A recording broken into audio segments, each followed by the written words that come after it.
Aristotle said man is a social animal and by nature he is a political being. To him, to live in the state and to be a man were identical. The modern term, state, is derived from the word status.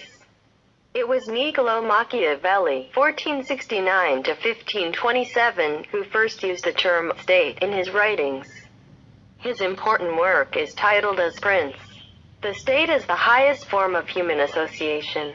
It is necessary because it comes into existence out of the basic needs of life.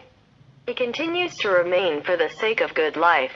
The aims, desires and aspirations of human beings are translated into action through the state.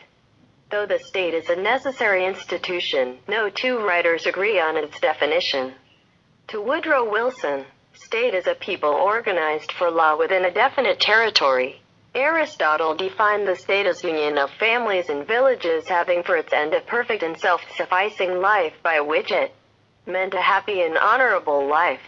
To Holland, the state is a numerous assemblage of human beings generally occupying a certain territory amongst whom the will of the majority or class is made to prevail against any of their number who oppose it. Burgess defines the state as a particular portion of mankind viewed as an organized unit.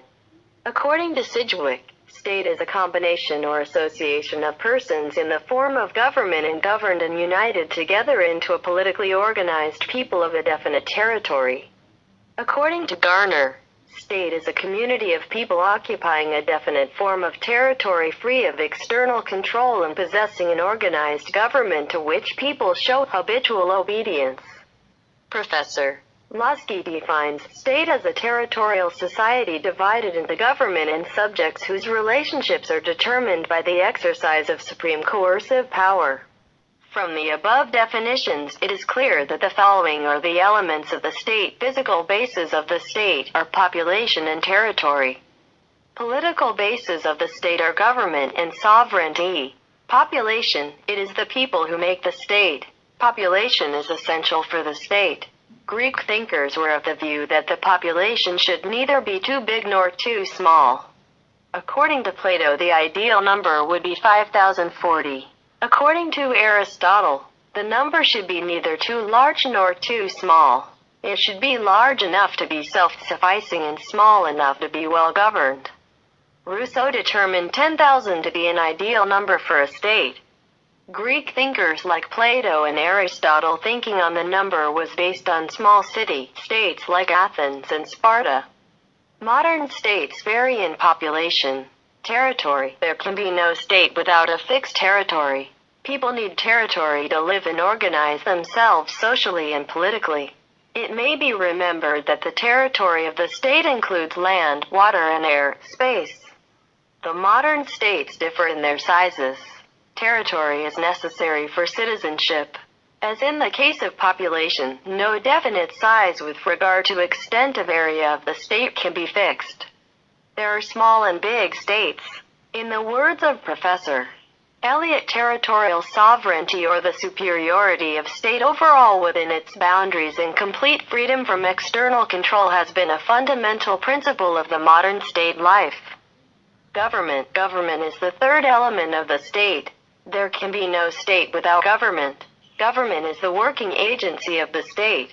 It is the political organization of the state. Professor Apodori defined government as the agency through which the will of the state is formulated, expressed, and realized. According to C.F. Strong, in order to make and enforce laws, the state must have supreme authority. This is called the government. Sovereignty. The fourth essential element of the state is sovereignty. The word sovereignty means supreme and final legal authority above and beyond which no legal power exists. The concept of sovereignty was developed in conjunction with the rise of the modern state. The term sovereignty is derived from the Latin word superanus, which means supreme. The father of modern theory of sovereignty was Jean Bodin, 1530 to 1597, a French political thinker. Sovereignty has two aspects: 1. Internal sovereignty, 2. External sovereignty. Internal sovereignty means that the state is supreme over all its citizens and associations. External sovereignty means that the state is independent and free from foreign or outside control.